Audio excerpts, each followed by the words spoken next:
Pessoal, mais uma vez, mais uma aula, mais conhecimento para todos nós, não é isso aí?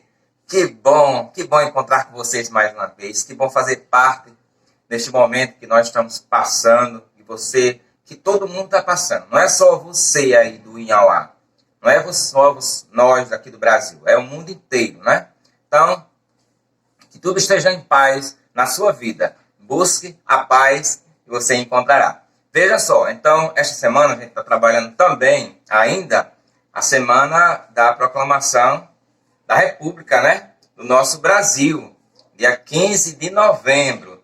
E a semana passada eu trabalhei com vocês o tema inclusão social, não é isso? Então, quantas situações precisam melhorar ainda no nosso país independente, né? No nosso país presidencialista. E veja só, dentro do conceito da geografia, a gente também vai trabalhar, a gente falou sobre a questão da demografia, né?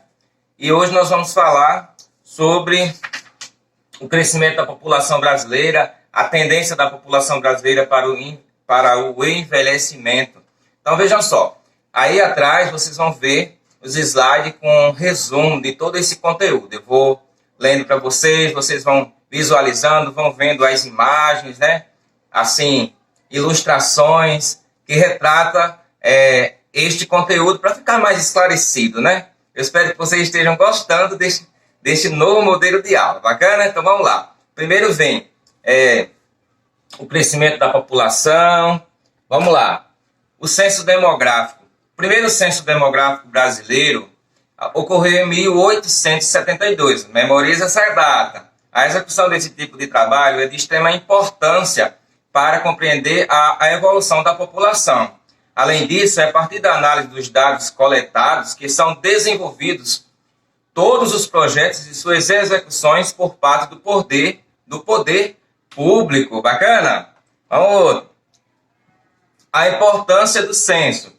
Entender e ter conhecimento da configuração e característica da população é indispensável para que o governo possa, assim, destinar os serviços públicos que são realmente necessários, como a saúde, a habitação, a educação, a alimentação, a segurança. Então, tudo isso é a partir dos dados que são coletados pelo governo, né? No Brasil, a gente tem o IBGE, que é o Instituto de Geografia e Estatística, né? Instituto Brasileiro de Geografia e Estatística, que faz todo esse trabalho.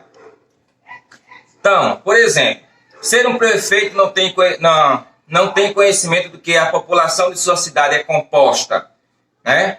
Em sua maioria por adultos e idosos, ele poderá investir verbas construindo várias escolas, creches, clubes, deixando de investir no que realmente seria necessário à população. Então, se a população é de idosos, tem que investir na área para os idosos. Bacana? Vamos lá! Em 1972, no primeiro censo demográfico, constatou-se que a população brasileira daquela época era de 10 milhões de habitantes. Mais tarde, em 1900, o número de habitantes saltou para 17,4 milhões de habitantes. E em 1990 atingiu 41,2 milhões de pessoas. Olha só. Já no século XX, que foi o século passado, estamos no século XXI, o número de pessoas do Brasil aumentou em 5 vezes o seu total. Que coisa, né? Teve esse salto populacional. A partir disso ocorreu uma crescente. Em 1970, eram 93 milhões de habitantes. Em 1980, a população era de 119 milhões. Em 1991, eu já tinha nascido, 146,8 milhões de habitantes. E nos primeiros anos de 2000, já havia alcançado o elevado número de 165,7 milhões de habitantes. Atualmente, em 2020, o Brasil ocupa o 6º lugar no ranking mundial, entre os países mais populosos, né? Ele foi ultrapassado por um país asiático, né? milhões de habitantes, perdendo o posto do quinto mais populoso para o Paquistão, que tem 116 milhões. O Brasil tem 211 milhões, ok?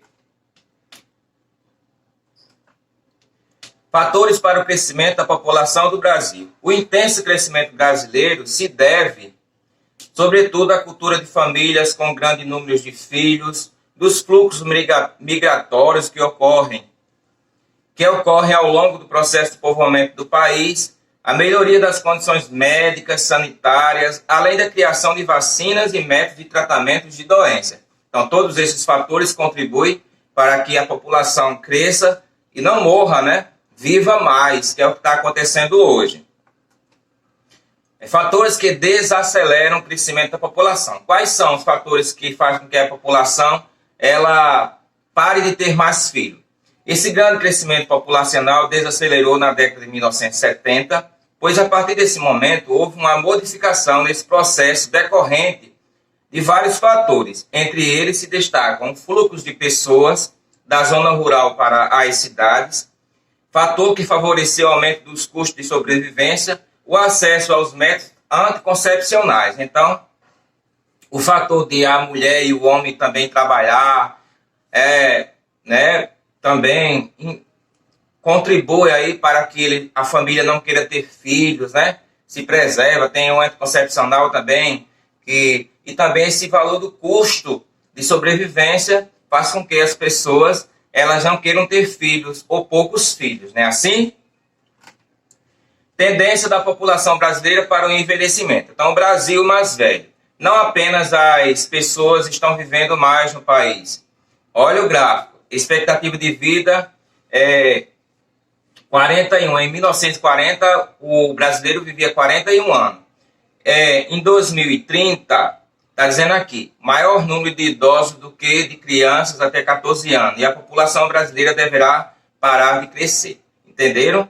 Porque há essa tendência de as pessoas terem poucos filhos e a população do idoso estão vivendo mais, então ultrapassar os nascituros. Bacana? Vamos para o exercício. O primeiro censo demográfico brasileiro aconteceu em 1990, 1972, 1999 e 2010. Hoje o Brasil está ficando um país com menos idosos, mais idosos, poucos idosos. Antigamente o brasileiro tinha mais filhos. Por quê? O que significa anticoncepcional? Como é morar num país livre. Então, bons estudos, tudo de bom para vocês, até mais!